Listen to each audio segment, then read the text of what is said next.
Hello, welcome back to Marion's World. Week 2 on the Crewelwork. And I've got another lovely piece of laid work to add in to one of the oak leaves, and starting with a bit of purple, which is really nice as well, adding some bonny colours. So I hope you enjoy stitching along with the Crewelwork. I hope you stick along till the end, because there's 2 pieces of channel news to tell you about too. And I'll just let you watch the video, and I'll be sitting here waiting for you to come back and see me. I hope you enjoy it. I'm starting today's piece of Crewelwork by doing this little acorn here, and hopefully today going to be doing the acorn, the leaf, and probably starting one of the flowers, because I want to get a bit of bonny colour on there.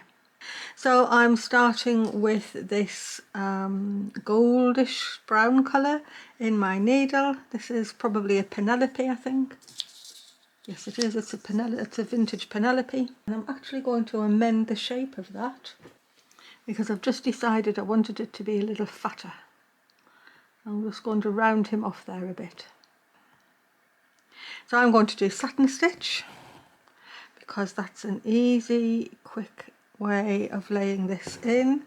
And I did a green one here, and so I'm quite happy just to lay in my framework here, just so you can see that I don't always do it for myself, but it's just helpful to see how it works.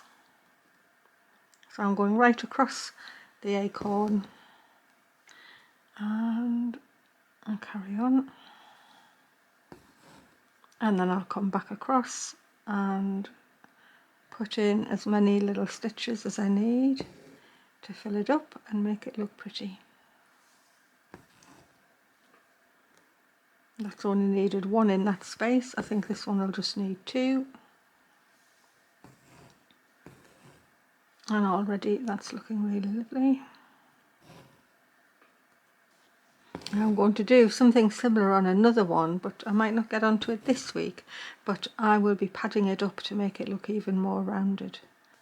It's just nice to know all different ways of doing things, and then when you come to do your own, whether it's this or something else, you've got more options to choose from.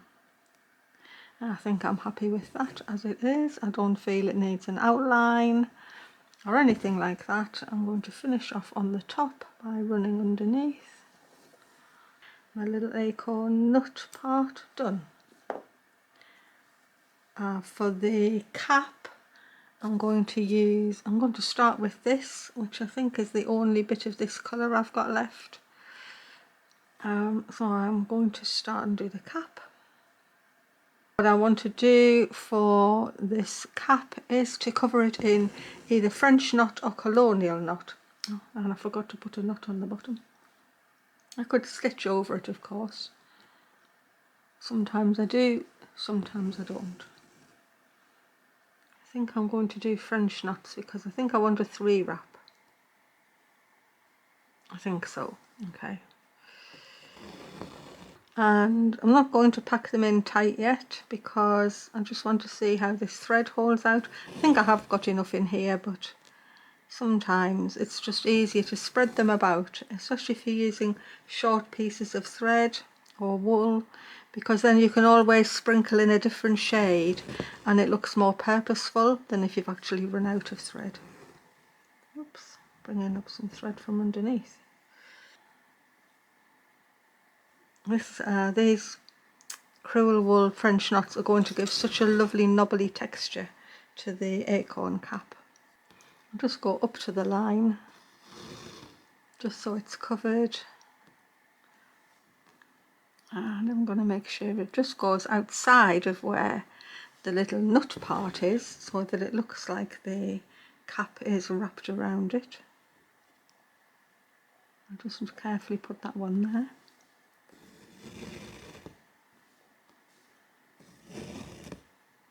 It's quite nice packing French knots in together. They give such a lovely texture. Remember that you always make the knot at the fabric. just twiddle my thread. Sorry, it's getting a bit twisted. So 3 wraps, needle goes in beside, not to the fabric before you pull through. Don't let go till the thread is nearly there. And you should have a perfect French knot every time. We're so pleased to see in the comments that you've enjoyed seeing a piece of crewel work being done. I think sometimes embroidery, just the same as anything else, things go in and out of fashion, and maybe, I think it was very popular quite a few years ago when I was first married. I did quite a lot in different sorts of things, and then things go out of fashion, and then things get rediscovered, and then a new generation of people come round who've never seen it before, and then it's sort of rediscovered again maybe. So I think that with the trapunto too, it sort of used to be really popular, and it doesn't seem to be that popular anymore, and then so a lot of people hadn't seen it before.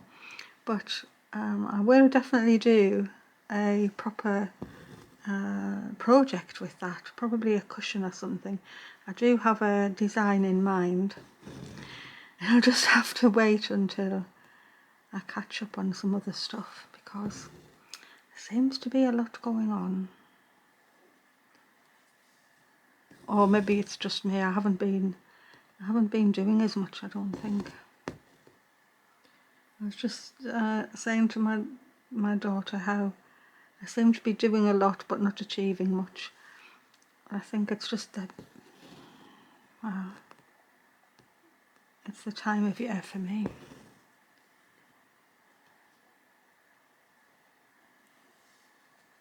Anyway, that's that done. I'm quite happy with that. That looks lovely. I might want one more here, even though it's outside of where I've drawn. I just feel that needs to be a little bit further out. So I'm going to put one more on there and see what it looks like. That looks lovely, and I'm going to put one more in there to fill in the shape. Oh, that's lovely. Could do them all like that, I'd be happy. What a lovely texture. That's something about crewel work. You get such texture with the wools. That is beautiful. So now to an oak leaf. Now for the oak leaf, I'm going to do another lovely fill design, and it is still based on the trellis. So I'm not going to half it, the leaf, like I wouldn't maybe normally do, because I want to fill the whole thing in and make it big enough that you can see what I'm doing. And so I'm still going to, do a diagonal trellis, and I'm not going to draw all of the, well, I am, just because I'm doing it for you really. I'm going to draw a little trellis in. Just giving myself the idea. I just want it to be large enough to show the stitch. I'm going to start with this lovely apple green. I think it's a beautiful colour, and it's vintage Penelope. I'm going to start with this middle one and lay in the stitches. Sometimes it works out quite well if you start in the middle of a shape, and I'll audition my thread right over there and go down where it touches the outside edge. This is definitely going to be easier if you are stretched in a hoop, because these long stitches, they need to be nice and flat to the fabric. You don't want to be creasing anything up. So I'm just going to come up, next one up, audition my thread down, make sure that it's lying where I want, and put my needle down. So we're making a bigger trellis than we did on here. And I think the last one's about here. And again, you can audition your thread and just go down where it touches the outline. Now I haven't done these two yet, but while my thread's up here, I might as well just come back with the crossing stitches and work my way back down. So I'm going to come down there. I could definitely do this on just half of the leaf, but maybe we're just nice enough to do. I think that's maybe too far away. I'm going to go back a bit. I'm going to take that stitch back and go further up. I'm going to come further back up, I think. Feel as if I need, that's a better shape. I'm looking for a regular shape, so a bit higher up was going to work better. And then maybe here. You can see why. Be careful when you are drawing. If you're going to draw the lines, draw them with your disappearing pen. I've drawn them in pencil, but I'm not bothered because it'll get covered up eventually. But it's always, if you're not sure, just, you know, use something you can get out later. To finish this one, I'm just going to slip my needle underneath there so they are all lying the same way, and then I'll finish that cross piece. That's lovely. This is probably going to be my last cross piece, and down it goes. So I'm going to finish that off, and I'm going to come back with this blue. Now sometimes this type of crewel work is really done in colours you wouldn't see in real life at all, and that's part of the beauty of what it is. And absolutely, if you want to do all natural colours, you can do that, and sometimes I would do that, but today I'm fancying a bit of colour, a bit of bright colour. So I'm going to use this lovely blue. This is blue that's probably been from a kit, could have been in a thrift shop. So if I see kits with stuff like that in, I would normally buy them. And I'm going to come up and I'm going to do exactly the same as I've just done, but this time with the blue, and I'm going to lie the stitch exactly along it. But now I've got these to follow, so I'm going to come up to the bottom of this stitch here, and I'm going to follow it up and put that down, and I'm going to follow all of the stitches. So as long as my blue stitches lie to the same side all the time, it'll look good. So they're going to the bottom of the stitches on this way. Just make sure they're lying side by side, and on the crosswise they're also going to lie to the bottom, or actually what they're looking like is to the left, but it's sort of the lower of the two. Just make sure that is lying side by side. I've gone into that one a bit close, but it'll be fine. Just lie them in nice and neatly. Work your way up and down. And really, it couldn't be simpler, could it? Just big long stitches crossing each other, building up into something pretty. Looks like I'm building tartan. There's the last of those. And now for a crossing stitch, I'm going to use this burgundy Appletons. I'm going to cross the stitches horizontally with a small stitch. Come up at the bottom as if I'm going to do a cross stitch. But instead of a cross stitch, I'm going to do pistol stitch, which is like a French knot on a stick. So I'm going to wrap my thread twice. I'm going to go right in the center of the square and pull my French knot to the fabric and take that down like that, and then I'll move on to the next square, or horizontal stitch across, down as if you're going to end up with a cross stitch. And you could just do a cross stitch, there's nothing Nothing saying you shouldn't just do a cross stitch, it would be perfectly fine. I'm going to wrap twice and go down in the middle of the diamond.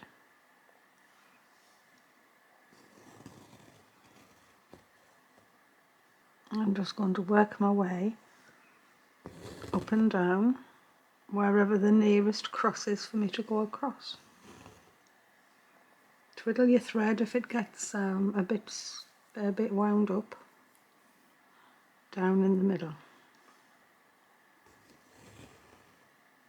And so what we're doing is laying the threads again and couching them down. 2 wraps into where the middle will be.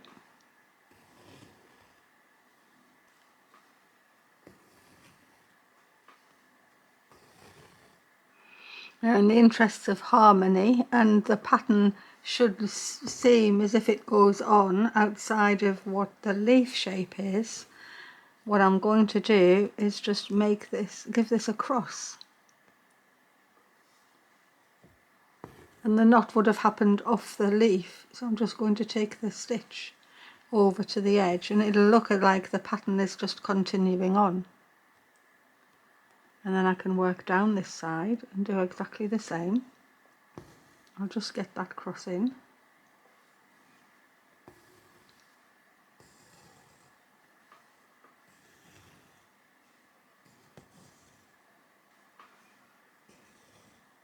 Actually, I feel as if I should have a cross here, because that thread, I didn't take it across where I know that goes in a bit, so I'm just going to pull up my thread there. And I'm just going to lay those 2 threads in. So now my pattern can continue as if it's almost like it's a piece of fabric being laid down. I'll finish my horizontal across, and then finish that as if the pattern was going forward. I'll finish that thread off and I'll just finish this. I've already got my needle thread with this vintage sort of a mossy green, and because I wanted it thicker, I've threaded up 2 strands, and I'm going to outline this whole leaf now, and I'm going to do it with stem stitch. I really did chain because I do like chain stitch, but I thought I'll do stem stitch for a change. So I'm just going to go around my outline because I'm in the hoop, going to keep my loop up, and I'm going to come up inside the loop, and I'm going to come halfway back and then pull the loop nicely, hopping along by about 1/4 of an inch, come back to the previous stitch, pull your stitch through. So I'm going about 1/4 of an inch ahead every time, and I'm always coming up on the top of the loop at the moment, but it doesn't matter which way around you do it. Whatever's comfortable for you to make will be fine. When you come to curves, you might want to take a smaller stitch just to get around the curves, but actually you shouldn't really have a problem. But I'm taking maybe half the stitch I was before to get into that tight curve, and then I'll just carry on round, always coming back to my previous stitch. And this will just finish it off. I may actually do 2 rows round of stem stitch because I think I want a thicker edge than just 1 layer, but I'll not decide that till I've done it. It's quite nice to layer up in the same way as the chain stitch together. When it's done together, it makes a totally different sort of a texture than when you're just laying down one line. And that's a lovely thing about Crewelwork, is that you get to do these stitches over and over again, so that's good practice, but you see them not just as a line, whereas thinking more the sort of embroidery I've been doing for you so far, you just get a line of stem stitch or a line of chain stitch. But on Crewelwork, you see what that stitch looks like when it's packed in together, and like all the the French knots packed in together, and you get a totally different effect. So, and also it's just good to practice. You get even stitches. The more you do, the more you get into the habit of getting your stitches even. And there's nothing wrong with uneven stuff, but in this type of work you want to be aiming for, you know, as consistent as you can. It's not about doing them small, it's about being consistent.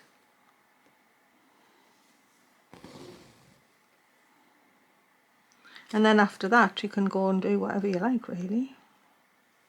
And I think what I would also say is part of this type of showing you this type of thing is to just say, look how easy it is to just combine some stitches.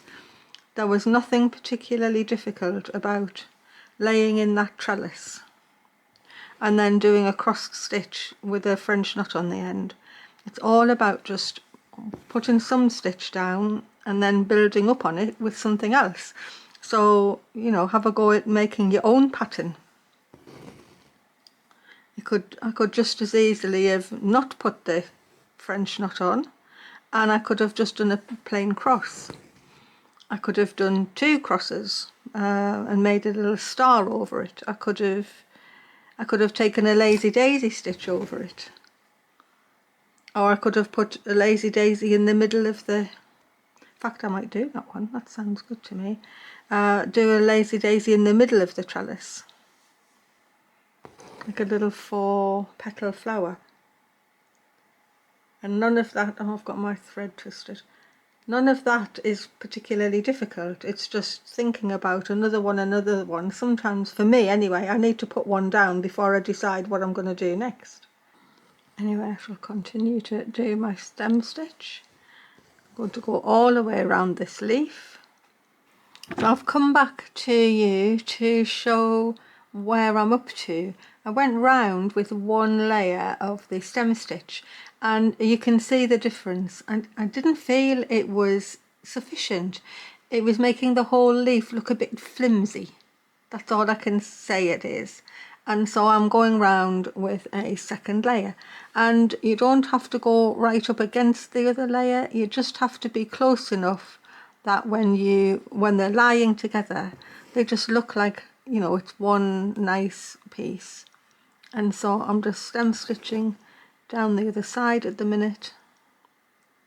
It just needed a thicker edge. So if you're working with some thicker thread, or you're doing stranded cotton, you might want to do something with all 6 maybe, if you've been working with 3 or 4. But I just decided to go around the whole thing again. Leaf's finished, and I think the thicker edge around there looks really good, and I've decided to introduce some bunny purple.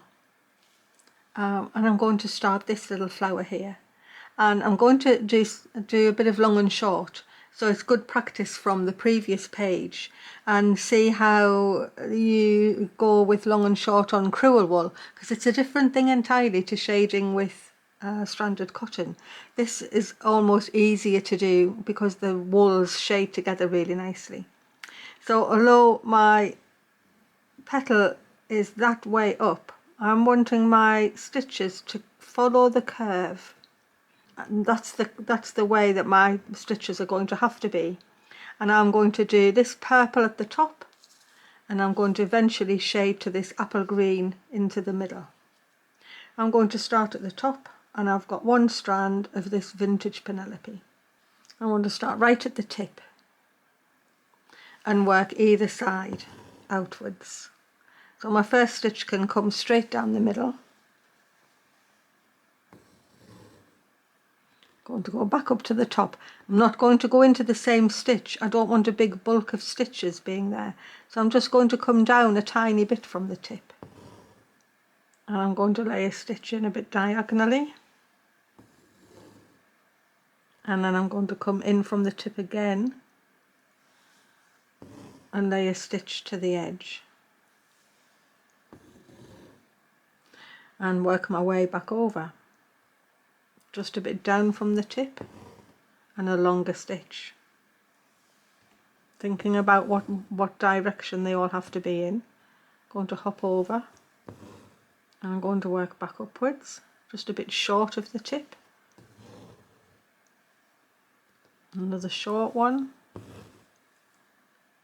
I'm just going to go underneath that one a bit. I'm just going to lie it, I'm going to go a bit diagonally in underneath that one. And then I'm going to come right on the edge of my petal and right up almost to the tip, but not quite. So now I've got my first ones in, I can come back by coming up within the stitching and just being aware of the curve that I'm trying to create. I'm going to work all of the stitches up and downwards, just like I've done before with the cotton. I just come up in the stitching and work down, come up on the unworked fabric and work up. Those middle stitches are always going to come straight down, and all of the others are going to sort of just start and make the curve, widening out the petal where it needs to be wide, and then going back in at the middle of the flower.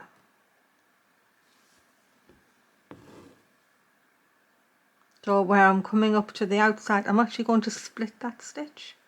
I don't want to see another stitch ending, so I'm going to split the actual outside stitch. Then come up within my stitching and take it further. Come up within the stitching and work on downwards. And you sort of have to be thinking, well, where do you want to do the transition? I definitely don't want it yet. So I'm coming right up on the central line, and sometimes it's quite nice to just angle your needle when you're coming up into stitching. Instead of going straight down where you might see the stitches end, they'll blend in. If you just go diagonally like that up into your stitching, you'll find they blend really nicely. And you can also come up in your stitching on a diagonal if you're comfortable in doing that.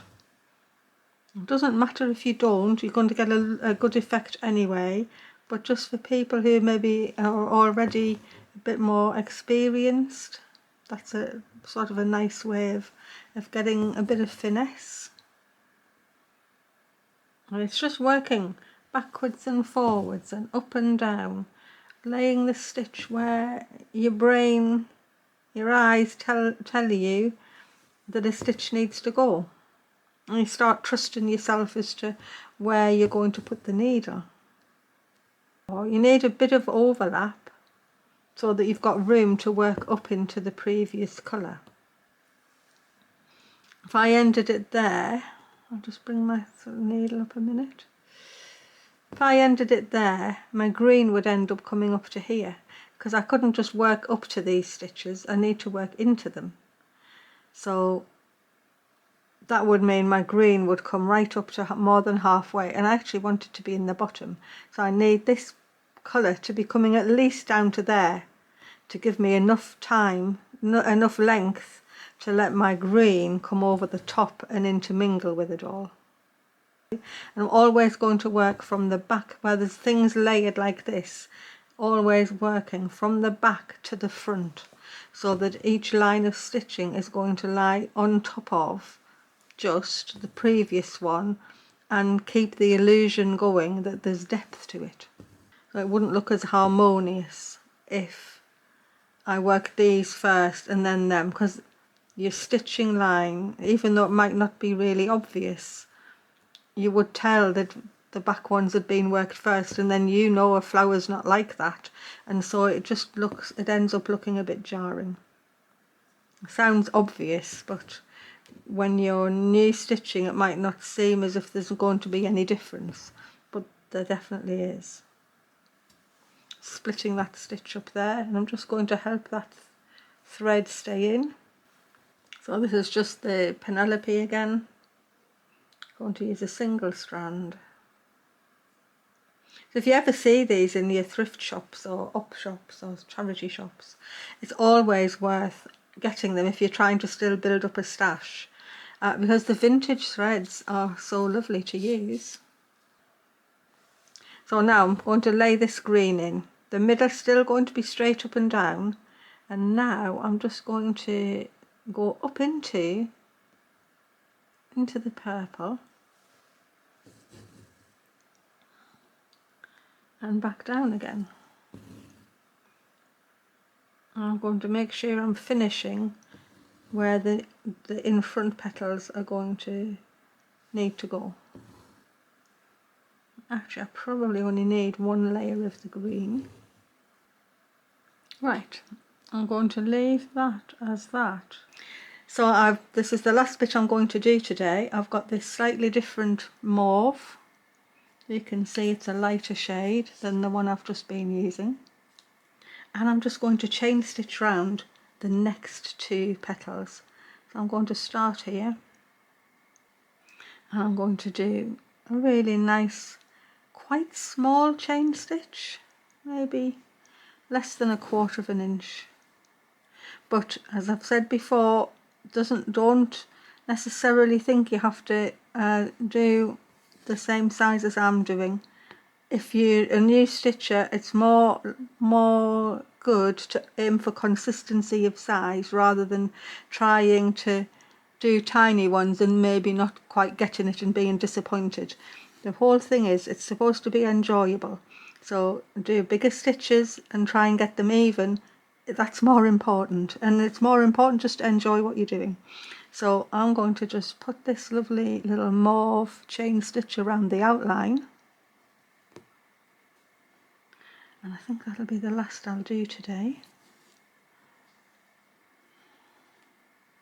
I do seem to have quite a bit going on. My workroom is so messy you wouldn't believe, but I'm having a bit of a change round and a bit of a sort out, because I've got something to go on the wall that there's no room for, and so I thought it gave me a chance to just have a bit sort out. So I've been sorting out my yarns, because of course I made some new purchases at the wool show, and I've got the rest of my quilt cotton to get in there, the sheepshear's Katona, and there was no room for it. So that's prompted me to have a big tidy out of my wool. But some of the wool is still really old. It's sort of 4-ply from, it's got to be 30 years ago, of projects, and it's just never got used up.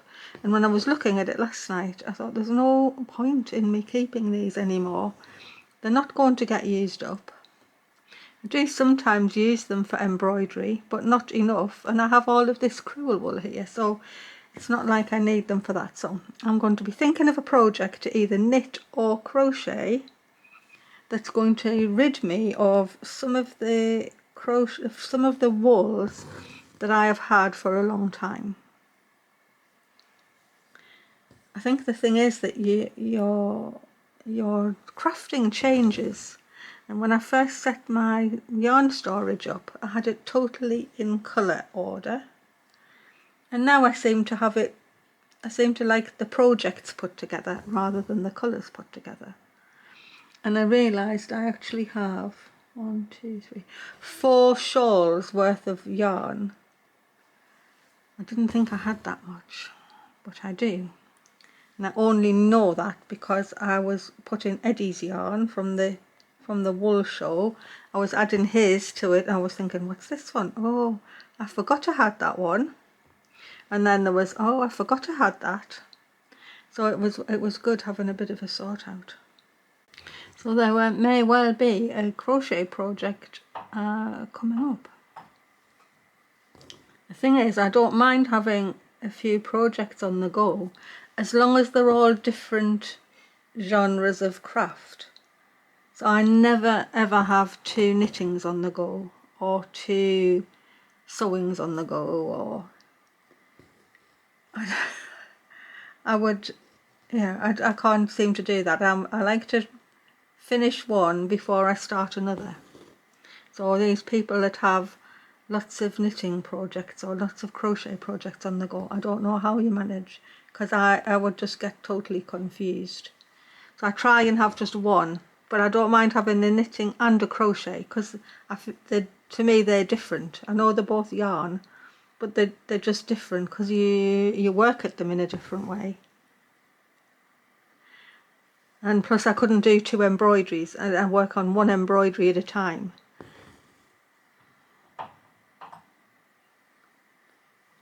So I think a crochet project to use up my excess yarn is probably on the cards.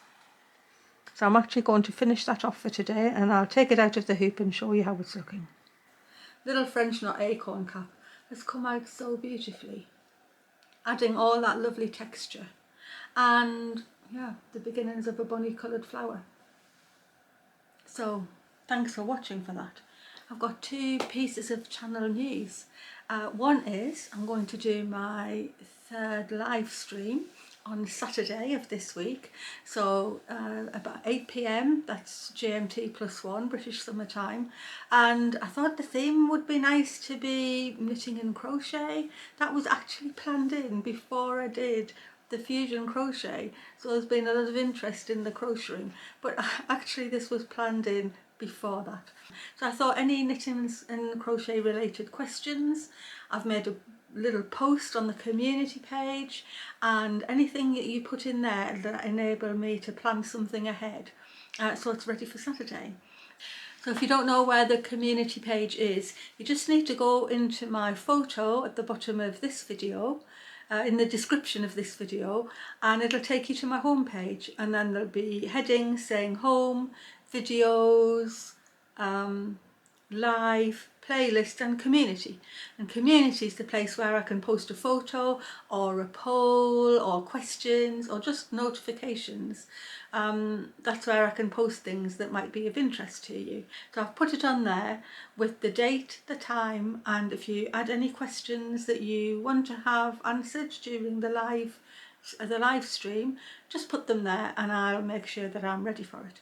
And I'll also post on there the recipe of whatever I'm going to make, because the last twice I've baked something nice, so I could have something set up and we can have tea and cake together.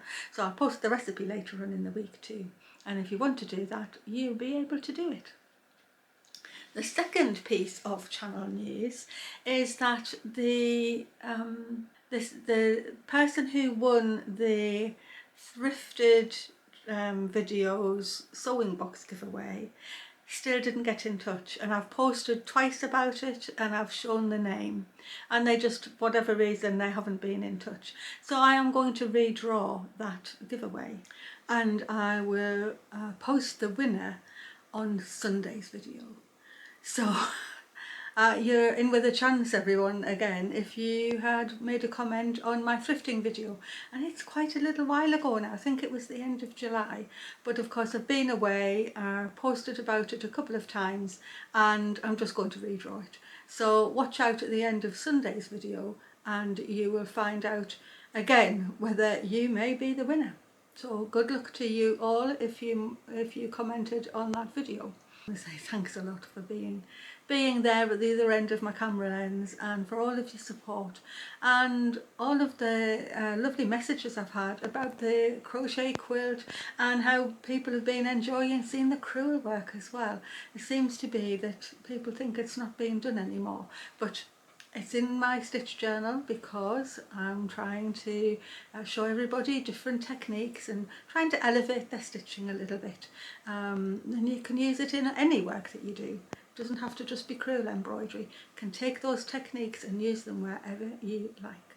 So with that, I'll just say bye. I will look forward to you joining me on Saturday. It's very exciting. And thanks for watching. Please just click the like button if you've liked it. Watch another video. I know there's always videos put at the end that you can link to, but try my channel homepage. There's all sorts of playlists that you can look through too, because there's all sorts of different chapters in there now. So you can go and have a theme of watching all of the birds or all of the flowers or all of the crafty things. That's where the fusion blanket's in now. It's in the crafty things playlist. Anyway, I hope to see you on Saturday with tea and cake, from my end anyway. and thanks for watching. Bye everyone.